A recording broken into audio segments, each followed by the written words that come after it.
और अब बात कर लेते हैं उत्तर प्रदेश में कोरोना संक्रमण की। यूपी में 24 घंटे में कोरोना के 28,287 नए मरीज मिले हैं। 24 घंटे में कोरोना से 167 लोगों की मौत हुई है। प्रदेश में अब तक 91,25,397 लोगों को वैक्सीन लगी है। 16,16,822 लोगों को वैक्सीन की दूसरी डोज लगी है। प्रदेश में एक्टिव केसों की संख्या 2,80,000 पहुंच गई है। अब तक 3,84,00,000 सैंपल जांच किए जा चुके हैं। इसके अलावा पिछले 24 घंटे में 2,07,51 सैंपलों की जांच हुई है। करीब 1,00,000 RT-PCR टेस्ट किए गए हैं।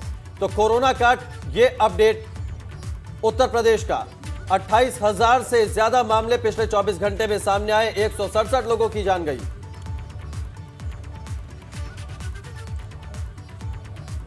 हमारे दो सहयोगी इस वक्त हमारे साथ सीधा कनेक्ट है। लखनऊ से विवेक त्रिपाठी और वाराणसी से नीतीश पांडे। ये दोनों ही शहर वर्स्ट हिट हैं कोरोना से, और सबसे ज़्यादा जिन शहरों से मामले सामने आ रहे हैं पिछले कुछ दिनों में, उनमें लखनऊ और वाराणसी हैं। लखनऊ चलते हैं विवेक के पास। लखनऊ में पिछले 24 घंटे की क्या स्थिति रही है विवेक, और क्या तैयारियां इससे निपटने की आपको ज़मीन पर दिखती हैं? जी राजेंद्र, ये बताने से पहले मैं सिर्फ 2 लाइन आपको बताऊंगा जो हाईकोर्ट ने लिखी हैं अपने आदेश में। हाईकोर्ट ने लिखा है, in any civilised society if public health system is not able to meet the challenges and people die for want of proper medication, it means there has no been proper development. Those in the helm of affairs of governance are to be blamed for the present chaotic health problems. यानी सरकार पूरी तरह से जिम्मेदार है। अगर health की problem हो रही है, लोग अस्पताल में भर्ती नहीं हो रहे हैं, तो सरकार दोषी है। ये हाईकोर्ट ने कहा है। लखनऊ की स्थिति से आप वाकिफ हैं, सारी दुनिया देख रही है टीवी चैनल में क्या हाल है। यहाँ पर अस्पतालों के बाहर मरीजों की लाइन लगी हुई है। अस्पताल ही नहीं, जहाँ पर गैस, ऑक्सीजन की गैस की सप्लाई होती है, उन एजेंसियों के बाहर भी लोग तड़प तड़प कर पहुँच रहे हैं। एक एक सांस के लिए खड़े होकर घंटों इंतजार कर रहे हैं कि उनको ऑक्सीजन मिल जाए। ऑक्सीजन ना अस्पताल में है ना बाजार में है। जो छोटे सिलेंडर, जो कैन आते हैं ऑक्सीजन के, वो मेडिकल शॉप से वो कैन भी खत्म हो गए हैं। जिस कैन की कीमत 300 से 400 रुपए है, वो 4 से 5,000 रुपए का ब्लैक में मिल रहा है। ये स्थिति है। दवाएं नहीं है, रेमडेसिविर इंजेक्शन नहीं है। रेमडेसिविर को छोड़ दीजिए, यहाँ पर विटामिन की गोलियां भी नहीं है, वो भी खत्म हो गई हैं। जो सेल्फ लॉकडाउन व्यापारियों ने किया है, मार्केट बंद की है, उसमें अमीनाबाद की न्यू मेडिसिन मार्केट भी है, जहाँ पर थोक सप्लाई होती है, जहाँ से पूरे शहर के अलावा आसपास के जनपदों में सप्लाई होती है दवाओं की, वो बंद है। उसके बंदी की वजह से जो फुटकर दुकानें हैं, वहाँ पर दवाओं की सप्लाई नहीं हो पा रही है। जो छोटी दवाएं, जो बीमारी, बुखार की दवाएं, पैरासीटामोल जैसी, वो भी उपलब्ध नहीं है। तो लखनऊ की स्थिति आप समझ सकते हैं। यहाँ पर लगातार 5 दिन से 5,000 के ऊपर पेशेंट कोरोना के आ रहे हैं। लगातार 5 दिन से 5,000 का आंकड़ा पार कर चुके हैं, और 22, 24, 25, 26 लोगों की रोज मौत हो रही है। और इसके अलावा तमाम ऐसे हैं जो स्थिति काफी खराब है विवेक। बिल्कुल, लखनऊ और वाराणसी और प्रयागराज ये ऐसे शहर हैं जहां पर कई ज्यादा मामले सामने आ रहे हैं। स्थिति बहुत खराब है। वाराणसी का रुख कर लेते हैं। नीतीश हमारे साथ जुड़े हुए हैं। नीतीश, जिस तरह से इलाहाबाद हाईकोर्ट ने कहा कि भाई लॉकडाउन लगाया जाए, क्योंकि संक्रमण इन 5 शहरों में सबसे ज्यादा है, चाहे वो वाराणसी हो, लखनऊ हो, प्रयागराज हो, कानपुर हो। वाराणसी में संक्रमण की कड़ी को तोड़ने के लिए क्या लॉकडाउन जरूरी है? इस तरह की क्या बात हुई, क्या चर्चाएं हैं इस तरह की? क्या वाराणसी की जनता चाहती है लॉकडाउन लगे? और पिछले 24 घंटे में स्थिति क्या है काशी की? कौशल, अगर बात करें तो स्थिति कहीं भी ठीक नजर नहीं आ रही है। 2320 केस, अगर कल शाम की बात करें तो कल 2320 केस आए थे, 7 की मौत हुई थी, और अभी भी जो स्थिति है वो भयावह है। आप अस्पतालों में चले जाइए तो अस्पतालों में जगह नहीं है।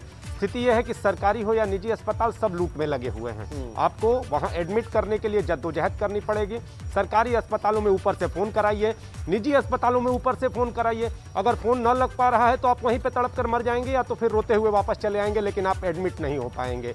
स्थिति यह है कि ऑक्सीजन की ज़रूरत है तो भी नहीं है। जो इंजेक्शन है वो देर रात उपलब्ध कराने की बात सामने आई है, लेकिन उसकी उपलब्धता क्या पर्याप्त है, ये देखने वाली बात है। उसकी उपलब्धता पर्याप्त नहीं है। इसके साथ ही जो आश्वासन दिए जा रहे हैं प्रशासन द्वारा, वो ये कहे जा रहे हैं कि हम स्थिति को सुधार लेंगे, लेकिन सवाल ये उठता है कि स्थिति बिगड़ने पर सुधारने की बात कैसे सामने आई? क्या पहले से तैयारी नहीं थी? क्या स्थिति सुधर पाएगी? ये भी एक बड़ा सवाल है, क्योंकि पिछले अनुभव कहीं अच्छे नहीं रहे हैं। ऐसी स्थिति में बनारस की जनता के बीच जो चर्चाएं हैं वो ये है कि लॉकडाउन ज़रूरी है। ज़रूरी इसलिए है कि बिना लॉकडाउन के चेन तोड़ी नहीं जा सकती, क्योंकि संक्रमण लगातार बढ़ रहा है, संक्रमण का खतरा लगातार बढ़ रहा है, लगातार मरीज आते जा रहे हैं, मौत होती जा रही है और प्रशासनिक अमला इन आप कह रहे हैं के बावजूद लाचार साबित हो रहा है। नीतीश, आप बता रहे हैं कि एडमिशन नहीं हो पा रहा है न सरकारी अस्पतालों में न प्राइवेट अस्पतालों में, बार बार सोच सिफारिश की जरूरत पड़ रही है, उसके बाद भी कभी कभी नहीं हो पा रहा है। ऑक्सीजन की कमी आप बता रहे हैं, दवाओं की भी बात आप बता रहे हैं, और आप कह रहे हैं कि आम जन भावना वहां पर यह है कि लॉकडाउन लगा दिया जाए। लेकिन अगर आम जन भावना है तो आम जनमानस को कड़ाई से खुद भी अपने ऊपर अनुशासन लागू करना चाहिए। हमारे साथ आप दोनों बने रहिए। वाराणसी से ही खबर है, वहां पर जमकर कोविड गाइडलाइंस की धज्जियां उड़ी हैं।